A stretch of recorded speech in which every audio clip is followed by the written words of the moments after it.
Bir gün Rəşad adında bir uşaq varmış. Bu uşaq gecə gündüz point blank oynayırmış.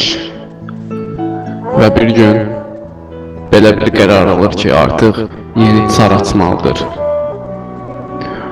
Və bu qərarını yerinə yetirir. Bu uşaq nə VH, nə ayım, nə də sekməmə qoşurdu. Allahın makrosu belə onda yox idi.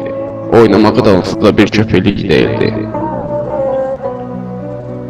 Qabağını qoyduğu məqsəddə irəliləyir. Gecə gündüz nikini kasır,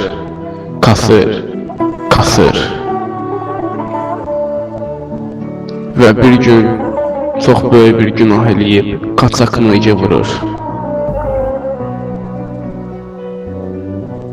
Qaçaqını ilgisine 30 günlük silahlar alıb nikini atır və silahları açır.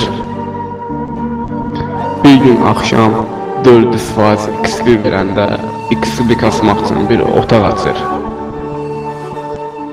Və Kenan adında birinə amalsızcasına bir HS vurur. Var yoxuna lənət olsun. Bu HS'dən sonra Rəşadı oyundan atır.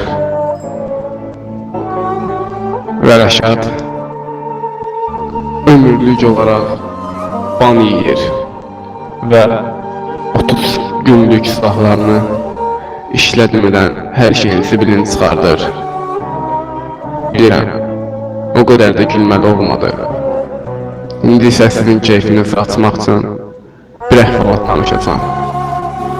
Bir gün Erməni, Azərbaycanlı və Rus göydən adaya düşür. Çox hündürdən düşürlər. Üçü də ölür. Nəysə, bu qədər hələlik.